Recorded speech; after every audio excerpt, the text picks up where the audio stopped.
Chennai case ಒಂದ್ ಕಡೆ ಆದ್ರೆ ಆ ಬೆಳ್ತಂಗಡಿ ಸುಳ್ಯ ಆ ಭಾಗದಲ್ಲಿ ಅಂದ್ರೆ ಧರ್ಮಸ್ಥಳ ಠಾಣೆಯನ್ನು ಸೇರಿ 24 ಹೆಣ್ಣು ಮಕ್ಕಳು ಕಾಣೆಯಾಗಿರೋದಿದೆ.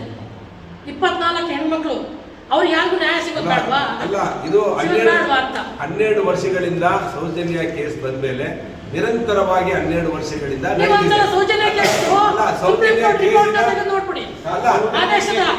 ಸೌಜನ್ಯ ಕೇಸೇ ಉಲ್ಟಾಯ್ತಲ್ಲ. ಸೌಜನ್ಯ ಅಂದ್ರೆ ಯಾರು ಮಿಸ್ ಆಗಿದಾರೋ ಕೇಳಿ. ನಾನು ಮಾಧ್ಯಮ ಸ್ನೇಹಿತರಿಗೆ ಹೇಳೋದು ಏನಂತ ಹೇಳಿದ್ರೆ, ಯಾರೊಬ್ಬ ಸಮೀರ್ ಅನ್ನೋನು ಬಂದು ಗ್ಲಾಸ್ ಹಾಕೊಂಡು ವಿಲನ್ ತರ ಬಂದು ಇಲ್ಲಿ ಬಂದು ಶೋ ಕೊಟ್ಕೊಂಡು ನಮ್ಮ ಧರ್ಮದ ಮೇಲೆ, ಧರ್ಮಸ್ಥಳದ ಮೇಲೆ ಯಾವನ್ರಿ ಅವನು? ಅದೇ ಮುಸಲ್ಮಾನರು ದಮ್ಮಿದ್ರೆ ಮಾಡಿದ್ರೆ ಬಿಡೋದೇನ್ರಿ ಅವನು? ಮಾಡ್ಲಿ ಅವ್ನು ನೋಡೋಣ. KGHD ಬರೀ ಒಂದು ಧರ್ಮದ ಬಗ್ಗೆ ವಾಟ್ಸ್ಆಪ್ ಮೆಸೇಜ್ ಬೆಂಕಿ ಹಾಕಿದ್ರು. ಹೋಗಿ ಒಂದು ಧರ್ಮದ ಬಗ್ಗೆ ಮಾತಾಡಿದ್ರೆ ಬೆಂಕಿ ಎತ್ತಾರೆ.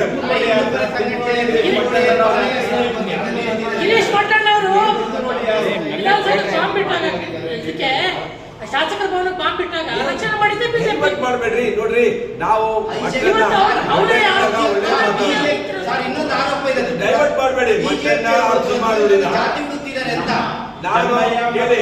ನಾನು ಮಟ್ಟಣ್ಣನ್ನ ತಿಮ್ಮಾರೋಡಿನ ಡೈವರ್ಟ್ ಮಾಡಬೇಡಿ. ಸೌಜನ್ಯ ಕೇಸನ ನಾವ್ ಹೇಳೋದು ನಮ್ಮ ಹಿಂದೂ ಚೆನ್ನಯ್ಯ ಮತ್ತೆ ಸಮೀರನ್ನೇ ಯಾಕೆ ಸೇರಿಸ್ತೀರಿ? ಅವರಿಬ್ಬರು ಇಲ್ವಾ ಅದ್ರಲ್ಲಿ? ಯಾರು? ಇವರು ತಿಮ್ಮರೋಡಿ ಮತ್ತೆ ಹಿಂದೂಗಳಿಗೆ, ಹಿಂದೂ ಧರ್ಮದ ಬಗ್ಗೆ ಮಾತಾಡಕ್ಕೆ ರೈಟ್ಸ್ ಇದೆ, ಮುಸಲ್ಮಾನನಿಗಲ್ಲ. ಯಾವನ್ನೇ ಅವ್ರು ಮುಸಲ್ಮಾನರು, ಅವನು ಯಾವನ್ನೇ ಒಂದು ದಮ್ಮಿರೋದು ಅವನ ಧರ್ಮದ ಬಗ್ಗೆ ಮಾತಾಡೋ ಬಿಡೋರೇನ್ರಿ? ಒಂದು ಧರ್ಮದ ಬಗ್ಗೆ ಒಂದು ವಾಟ್ಸ್ಆಪ್ ಪೊಲೀಸ್ ಸ್ಟೇಷನ್ ಬೆಂಕಿ ಹಾಕ್ತಾರೆ. ನಮ್ಮ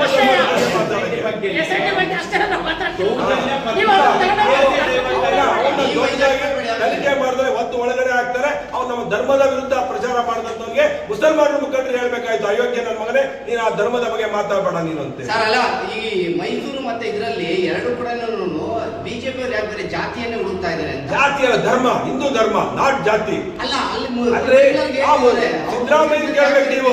ಇದು ಸಿದ್ದರಾಮಯ್ಯ ಟಿಪ್ಪು ಜಯಂತಿ ಮಾಡಿದ ಸಿದ್ದರಾಮಯ್ಯ. ಇವತ್ತು ಬಾನೋ ಮುಸ್ತಾಕ್ನ ಕರ್ಕೊಂಡ್ಬಂದು ಉದ್ಘಾಟನೆ ಮಾಡ್ತಿರೋ ಸಿದ್ದರಾಮಯ್ಯ.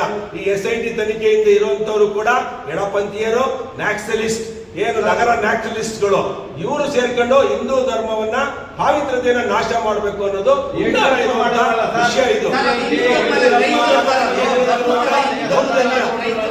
ದಾಳಿ, ಹಿಂದೂ ಧರ್ಮದ ದಾಳಿ.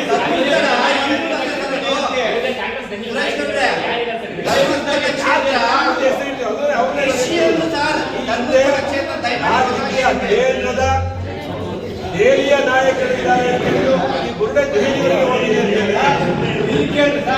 ಒಂದು ಬಾರಿ ಯಾರು ಅದವ್ರ ಬಗ್ಗೆ